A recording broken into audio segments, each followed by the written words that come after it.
எல்லாருக்கும் அன்பு வணக்கங்க.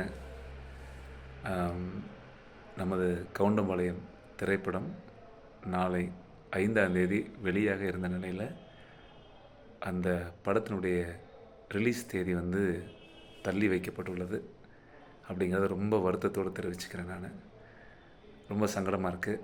என்னென்னா, ஒரு நீதியாக நேர்மையாக ஒரு நல்ல படம் பண்ணியிருக்கேன். அதுவும் மக்களுக்கு பிடித்த மாதிரி பெற்றோர்களுக்கான ஒரு படம். ஸோ இந்த படம் சென்சாரில் ஒப்புதலோட இந்த படம் 5ஆம் தேதி ரிலீஸ் ஆகிறதுக்காக காத்திருந்தோம். அந்த மாதிரி ஒரு சூழலில் நான் எதிர்பார்க்காத விதமாக கடந்த 2-3 நாட்களாகவே தமிழகமெங்கும் நிறைய திரையரங்குகளில் இந்த படம் ரிலீஸ் ஆகிறதுக்காக வேலை பார்த்துக்கிட்டே இருந்தோம். சடன்லி எல்லா தியேட்டர்லேயும் சில நபர்கள் இந்த படத்தை ரிலீஸ் பண்ணக்கூடாதுன்னு சொல்லி தியேட்டருக்காரங்களை கஷ்டப்படுத்தி, அச்சுறுத்தி, அதாவது அவங்கள பயப்படுத்தி இந்த படம் வெளிவருவதில் வெளியே விடக்கூடாதுங்கிறதுல ரொம்ப உறுதியாக எல்லோரும் வேலை பார்க்குறாங்க. அப்படிங்கிறத தெரிஞ்சுக்கிட்டு ரொம்ப மனசு கஷ்டமாக இருக்குது. என்னென்னா, இந்த படத்தினுடைய கதை கரு என்ன அப்படிங்கிறது தெரியாமலே ஒரு சில சதிகார ஒரு குரூப் இந்த படத்துக்கான எதிரான சூழ்ச்சி வலையில் இறங்குறாங்க.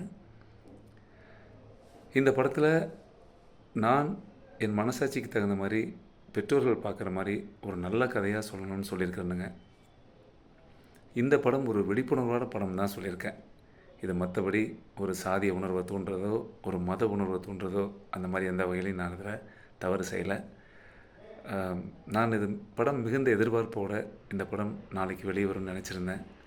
இந்த படம் வெளிவரதுக்காக அல்லும் பகலும் என்னுடைய அருமை தம்பிகள், என்னுடைய உறவுகள், என் சொந்த பந்தம், தமிழகம் முழுக்க நீங்கள் எல்லாரும் எனக்காக இந்த படம் ஓடணுங்கிறதுக்காக வால் போஸ்ட் அடித்து பேனர் வச்சு நீங்கள் உங்களுடைய பொன்னான நேரத்தை எனக்காக விதைச்சி உங்கள் நண்பர்கள்ட்டையும் குடும்ப உறவுகள்கிட்டையும் தியேட்டரில் டிக்கெட் புக் பண்ணி ஆவலோட இந்த படம் ஓடணும், இது நம்ம படம் அப்படிங்கிற உணர்வோடு நீங்கள் எல்லோரும் அரும்பாடுபட்டீங்க. மிகுந்த நன்றிங்க தங்கம். என்னென்னா, இந்த படத்தை நான் வணிக ரீதியாக எடுக்கலை, ஒரு விழிப்புணர்வுக்காக எடுத்தேன். இதுக்கு பின்னாடி இத்தனை கோடி அன்பு உள்ளங்கள் இருக்கும்போது எனக்கு இதை விட எந்த பாக்கியம் கிடையாது. இந்த படத்தில் வர்ற வெற்றியை விட நான் உங்களை சம்பாரிச்சிருக்கிறேன். எனக்கு இதுவே பெரிய சந்தோஷம்தான். இருந்தாலும் ஒரு வகையில் நம்ம எல்லாத்துடைய எதிர்பார்ப்புகளையும் எங்கே ஏமாற்றியதோ இந்த காலம், நம்ம ஏமாற்றம் அடைஞ்சிட்டோமோ அப்படிங்கிற ஒரு வேதனை எனக்குள்ளே இருக்குது. இருந்தாலும் நமக்கு எந்த பெரிய பலம் கிடையாது. என்னை யாராவது நீ என்னடா சம்பாரித்த அந்த உலகத்தில்னு கேட்டால் என்னுடைய கை உங்களை எல்லாம் தான் நோக்கி காட்டும், இதுதான் என்னுடைய சொத்துன்னு சொல்லி. நீங்கள் தான் எனக்கு எல்லாமே. இந்த மாதிரியான சூழலில் இப்படிப்பட்ட சம்பவம் கட்டாயமாக உங்கள் மனசை பாதிக்கணும், எனக்கு தெரியும். எனக்கு ரொம்ப பாதிக்குது. பட் அதற்காக என்றைக்கு நம்ம நேர்மையின் பக்கம் நிற்கிறவங்க, சத்தியத்தின் பக்கம் வாழ்கிறவங்க, நம்ம கட்டாயமாக நம்ம ஜெயிச்சு தானே ஆகணும். ஏன்னா நம்ம நல்ல விஷயத்தை தானே சொல்கிறோம், அது நம்ம பெற்றோர்களுக்காக சொல்கிறோம். ஸோ அதனால் இதை நான் எந்தளவும் என் மனசு களங்கம் இல்லாமல், அதே மாதிரி தியேட்டர் ஓனர்களுக்கும் எந்த பாதகம் வந்துடக்கூடாதுன்னு ஒரு நல்ல எண்ணத்தில், ஏன்னா யாராவது ஒரு கலாட்டா பண்ணியோ, அருமை சகோதரர்கள் பாவம் அவங்க வணிக ரீதியாக தியேட்டர் வளாகம் வச்சுருக்கிறாங்க, அது ஏதாவது ஒரு சேதம் அடைஞ்சால் அது ரொம்ப மனசு கஷ்டமாக இருக்கும். ஏன்னா நான் வன்முறையை பின்பற்றுவன் கிடையாது, எனக்கு அன்பு மட்டும்தான். நான் அதனால் எல்லாத்தோட வேண்டுகோளுக்கு இணங்க எல்லாத்துக்கிட்டையும் டிஸ்கஸ் பண்ணி இந்த படத்தினுடைய தேதியை காலவரையற்ற தள்ளி வச்சுருக்கேன் நான் கொஞ்சம். ஏன்னா பாதுகாப்பு முக்கியம் அப்படிங்கிற ஒரே ஒரு காரணம் மட்டும்தான், பயம் அல்ல. அதை நீங்கள் திரும்ப தெளிவு பண்ணிக்கிறேன். பாதுகாப்பு மட்டும்தான் எனக்கு பயம் அல்ல.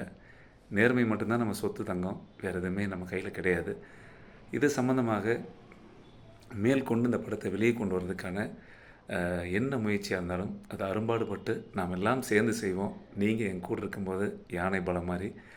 மீண்டும் ஒரு முறை சொல்கிறேன், அன்பு நன்றி தங்கம். மனசார நான் உங்களை எல்லாம் உறவாக பெற்றதில் பெருமகிழ்ச்சி அடைகிறேன். அம்மா சொல்லுங்கள், சிஸ்டர்ஸ் சொல்லுங்கள், நண்பர்கள்ட்டெலாம் சொல்லுங்கள், எல்லாத்துக்கிட்டேயும் நான் நன்றி சொன்னேன்னு சொல்லுங்கள். எப்போ என் கூட துணை இருப்பீங்கன்னு நம்புகிறேன் தங்கம். நன்றி, வணக்கம்.